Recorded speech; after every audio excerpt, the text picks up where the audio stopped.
Украина үкіметі Русия ұшақларына Украина семасындан учып кечмеге ясақлаған санкцияларға қол тұтты. Сөз бұтынлей транзит, учыш ве ташулар аққында кете. 2014 сенесі март айында Украина ишғал етілген Қырым семасыны учышлар үшін қапатқан еді.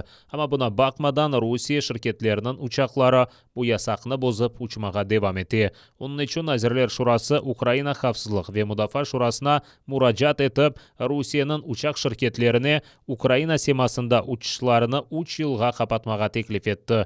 Жедвелде 13 шirket, олар арасында белі олған Победа шirketi де бар.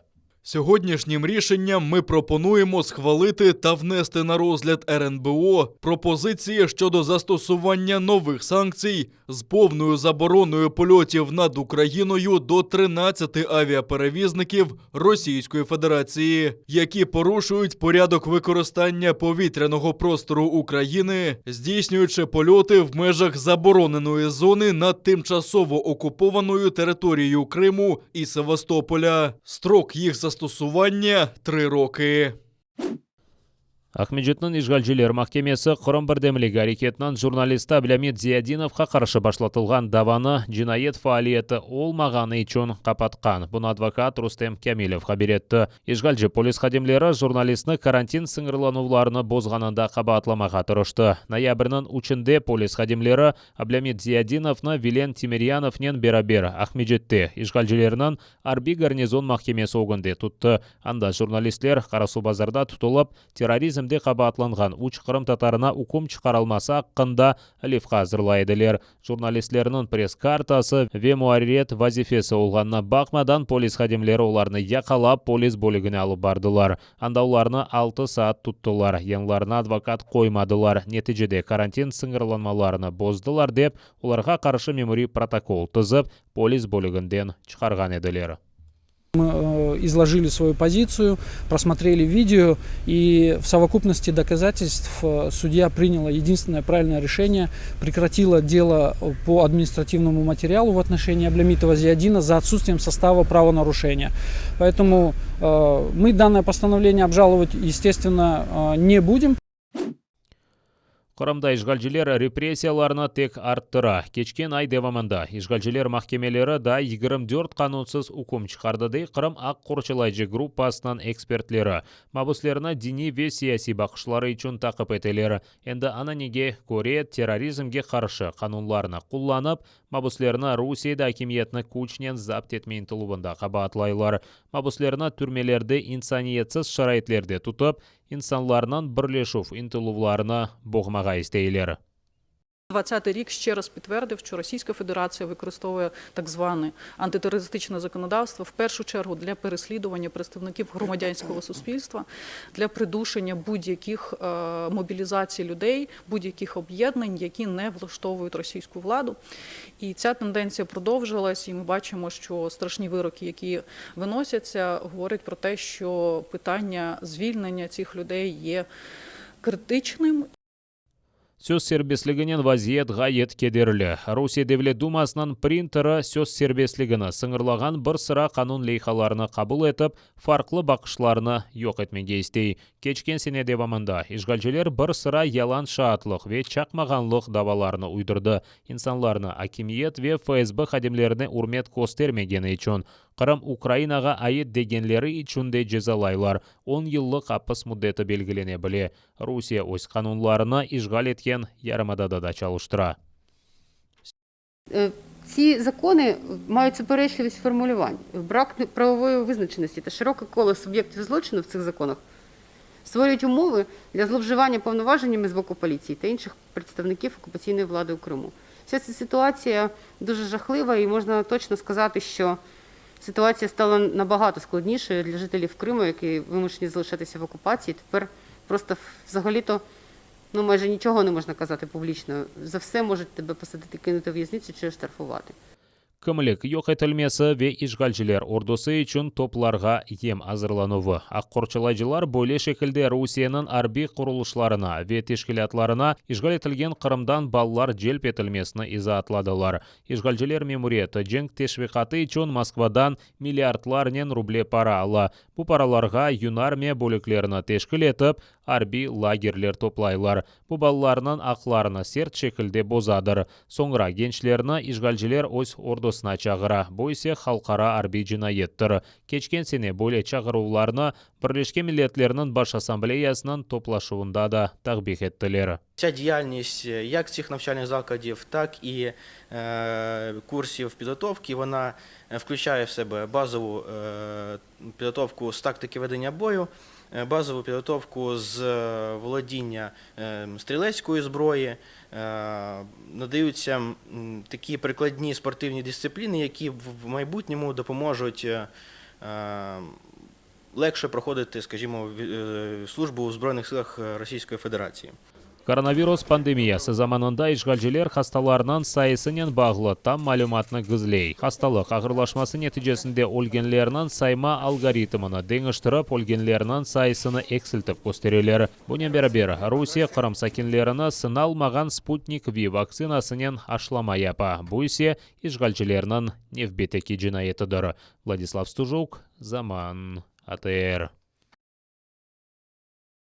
Akademik ilimge qol tutib Qrim-tatar tili umumiy o'rta ve ali o'quv yurtlarining tahsil programmasına kirsetilmesi, Qrim-tatar matbuot vositalarına qol tutuv Qrim-tatar edebiyoti neshr etilmesi, bu eposi 2032 senesine kadar Qrim-tatar tili inkişafı konsepsiyasi çerçevesindedir. Konsepsiyani işgalning 7 yılında işgal etilgen territoriyalar reintegratsiyasi meseleleri bo'yicha nazirlik taqdim etdi. Nazirning muavini Igor Yaremenko qayd etganine ko'ra, işgalden so'ng Qrim-tatar tili boshqaga o'g'ratildi ve Ukraina devletining yordamina muhtoj. Безумовно, після початку окупації Автономної Республіки Крим та міста Севастополь у 2014 році питання кримськотатарської мови постало ще більш нагальним чином.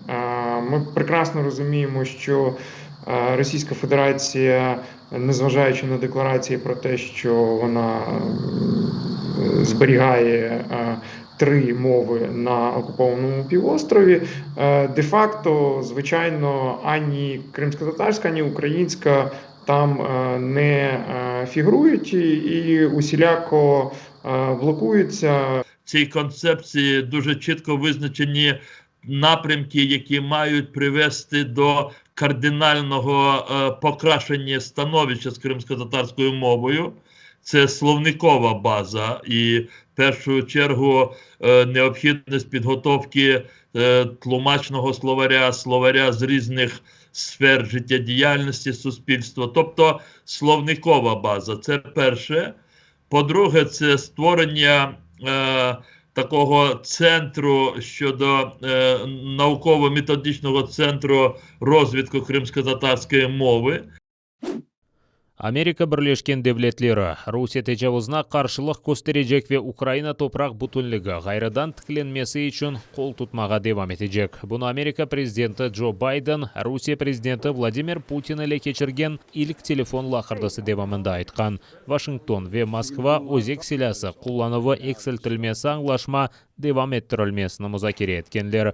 Prezident Biden Rusiya muhalifi Alexey Navalny zehirlenmesini taqbih etib, Rusiya Amerikada keçirilgen saylovlarga qarshi bilgenini ve Afg'onistonda Amerika askerleri o'ldirilmesi için Rusiya hakimiyetinden төлевлер ola bilgeni sebebinden rahatsızlığını bildirdi. Buna beraber Amerika Birleşken Devletleri Ukraynaga qol tutuvdan vazgeçmeyeceğini bildirdi.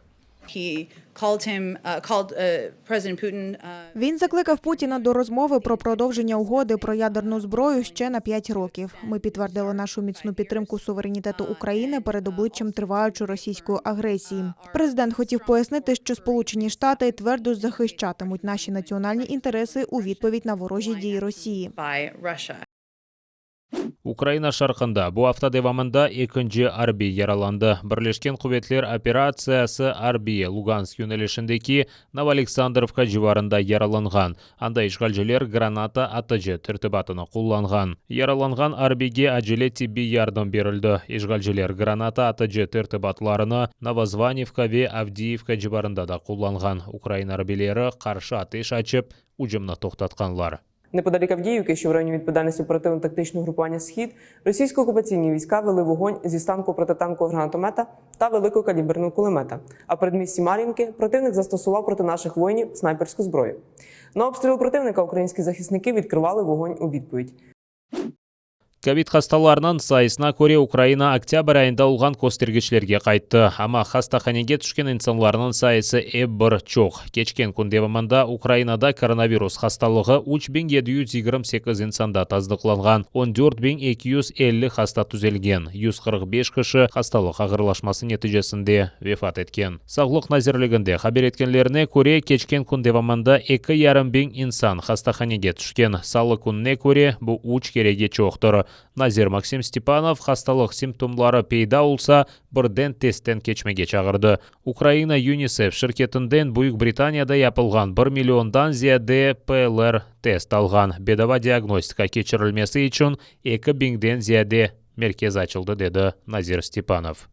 Атестовуємо ми всіх без виключення громадян, в яких є будь-які симптоми респіраторного захворювання. Навіть невеличка нежень або кашель, відразу треба йти тестуватися. Або ви перебували в контакті з людиною, яка захворіла на COVID-19.